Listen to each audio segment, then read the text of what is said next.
ॲथरच्या दमदार स्कूटर्स आता कुडाळमध्ये ॲथर 450 आणि ॲथर रिस्टा. आजच भेट द्या Ather showroom, Mumbai Goa highway, Kudal, hotel spice कोकणच्या समोर. संपर्क 9730 10 64 77. प्रभाग क्रमांक 6 मध्ये शिवसेनेच्या माध्यमातून जोरदार प्रचार केला जातोय. बाजारपेठेमध्ये शिवसेनेच्या नगराध्यक्ष पदाचे उमेदवार ॲडव्होकेट नीता सावंत-कोविटकर आहेत. नगरसेवक पदासाठीचे उमेदवार देव्या सूर्यजी आहेत, शर्वरी धारगळकर आहेत आपल्यासोबत आहेत. मॅडम, काय सांगाल, तुम्ही बाजारपेठेतही फिरताय, घराघरात जाताय, कोणता अजेंडा घेऊन जाताय आणि कसा प्रतिसाद मिळतो? आज आम्ही प्रभाग नंबर 6 मध्ये प्रचार करत आहोत. मी ॲडव्होकेट नीता सावंत-कोविटकर शिवसेनेतर्फे नगराध्यक्षपदासाठी उभी आहे. माझ्यासोबत माझे 2 नगरसेवक आहेत, एक देव्या सूर्यजी आणि आमच्या शर्वरी धारगळकर मॅडम, असे 2 जण आहोत. आम्ही आज तिघंही सकाळी 9 वाजल्यापासून फिरत आहोत. लोकांचा उत्स्फूर्त असा आम्हाला प्रतिसाद मिळत आहे आणि विकासाचा अजेंडा घेऊन आम्ही फिरत आहोत. निश्चितच विकासाचा अजेंडा घेऊन फिरताय म्हणताय. तुमच्या या अजेंड्यामध्ये नेमकं काय, शहरवासियांना तुम्ही काय देणार आहे, काय आवाहन करताय?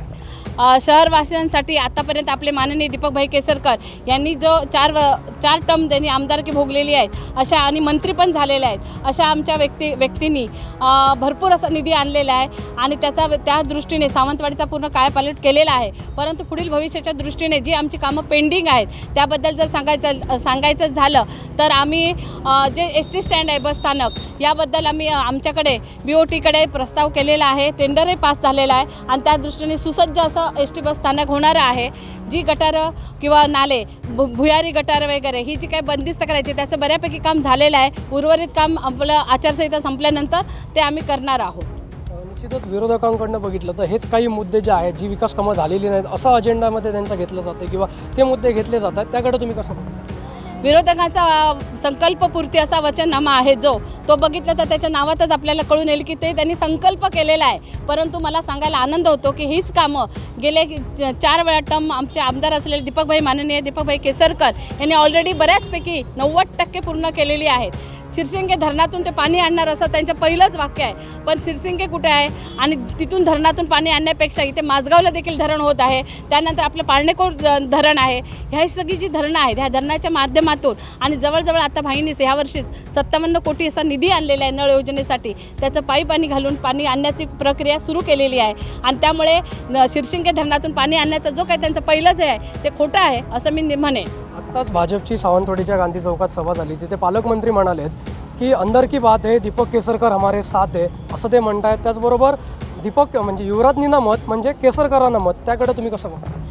आत्ता जी त्यांची सभा झाली त्या सभेबद्दल जे आपण सांगतात मी काय ते ऐकले, कारण आम्ही प्रचारासाठी फिरत आहोत. परंतु असं कोणतीही गोष्ट नाही की अंदर की बात आणि दीपकभाई साथ, असं कधीच नाही आहे. कारण दीपकभाई हमारे साथ आहे और दीपकभाई हमारे आमचे जे आहेत ते प्रमुख आहेत. त्यामुळे असं होणार नाही कधीच की भाजप आणि आम्ही मित्र पक्ष आहोत. परंतु त्यांनीच सुरुवातीला सांगितलेलं आहे की जी मैत्रीपूर्ण लढत आहे, पण मैत्रीपूर्ण लढतमध्ये नंतरही स्वबळावर आलेली आहे आणि ह्या स्वबळाचा फायदा आम्ही सगळीच जण घेणार आहोत. आमचे 21 सीट येणार आहेत, पण केवळ मित्र असल्यामुळे मित्राच्याबद्दल असं माननीय पालकमंत्र्यांनी म्हणू नये की युवराजनीला मत म्हणजे भाईना मत, हा एक गैरसमज पसरवण्याचा मार्ग आहे. असं कोणत्याही प्रकारे नाही, कारण मला माहीत आहे की मी नगराध्यक्ष म्हणून भाईंची उमेदवार आहे, शिवसेनेची उमेदवार आहे आणि सध्या शिवसेना आणि भाजप हे सेपरेट लढत आहेत. ज्यावेळी आमची जर युती असते आणि युतीचा एक जर उमेदवार असता तर तसा प्रश्न करणं योग्य होतं. परंतु आता जे माननीय पालकमंत्री साहेब जे बोलत आहेत ते केवळ त्यांची बाजू जी आहे ती पूर्णपणे घसरत आहेत. त्यांना आपला जो पराभव हा दिसत असल्यामुळे असं काहीतरी वक्तव्य ते करत आहेत. युवराजनीला मत म्हणजे दीपकभाईंना मत हा पूर्णपणे चुकीचा समज आहे आणि सावंतवाडीतील तमाम जनतेला मी आवाहन करते की ह्या चुकीच्या गैरसमजावर कोणीही विश्वास ठेवू नका. आणि आता आमच्या पाठीशी आपण बघतच आहात की 1 नंबर असो, 2 नंबर वॉर्ड असो, जिथे हिंदू आणि मुस्लिम हे ऐक्य आहे. आणि इतके दिवस जे आमचे भाजप पक्ष आहे यांना मुस्लिमांचा राग येत होता आणि आता मतदानासाठी त्यांना ते आपल्या जवळ ओढू बघत आहेत. परंतु जर बघितलं सावंतवाडीमध्ये तर सावंतवाडीमध्ये आम्ही 21 पूर्ण येणार आहोत आणि ह्याच कारणाने भीतीने ती जी काय वक्तव्य त्यांनी केलेली आहेत त्याच्यावर कोणी भरवसा ठेवू नका. कारण माननीय दीपकभाईंचा स्वभाव आणि दीपकभाईंचा जनतेच्या पाठी असलेलं प्रेम हे सगळ्यांना आपल्याला माहीतच आहे. तेव्हा सावंतवाडीतील आज जी काही सभा झाली आणि त्या सभेमध्ये जे गैरसमज पसरवण्याचा प्रयत्न प्रयत्न केला गेला त्यावर कोणीही विसंबू नका, एवढंच मी दीपकभाईंच्या वतीने सर्व तमाम जनतेला सांगते. आणि सर्व जनतेने दीपकभाईंचे हात बळकट करण्यासाठी त्यांच्या पाठीशी राहावे, कोणताही गैरसमज मनात आणू नये. निश्चितच तुम्ही घरोघरी जातायत, माजी नगरसेविका पण तुम्ही राहिला, कसा प्रतिसाद? प्रतिसाद उत्तम आहे. माजी नगरसेविका म्हणून 2011 साली पण मी प्रभाग 2मधून निवडून आलेली आहे आणि जास्तीत जास्त महिला दीपकभाईंच्या सोबत आहेत आणि महिलांची साथ जास्त मिळते आम्हाला आणि महिलांसाठी चांगलं काम करण्याची पुन्हा एकदा संधी भाईंनी दिली आहे. त्या संधीचं नक्कीच सोनं करणार मी. दीपकभाई आहेत म्हणून सावंतवाडीतली शांतता आहे आणि ही शांतता जर आपल्याला अशीच प्रस्थापित आणि अखंडित जर ठेवायची असेल तर दीपकभाईंच्या धनुष्यबाणाशिवाय आपल्याला पर्याय नाही आहे. देव्या सूर्याजी आपल्यासोबत आहेत, तुम्ही पण घरोघरी जाताय, कसा प्रतिसाद मिळतो? नमस्कार, मी प्रभाग क्रमांक 6मधून अधिकृत उमेदवार शिवसेनेचा म्हणून उभा आहे.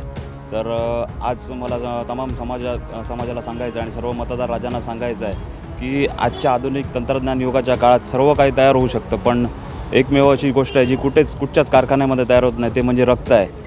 तर आमची जी युवा रक्तदाता संघटना आहे ती गेली 8 ते 10 वर्ष आम्ही रुग्णांसाठी नेहमी तत्पर असतो. ज्यावेळी 24 तासात कधीही रक्त लागू नये, मग ते सिंधुदुर्ग जिल्ह्यात असो किंवा जिल्ह्याबाहेर असो, त्या ठिकाणी आम्ही जाऊन ते रक्त देत असतो.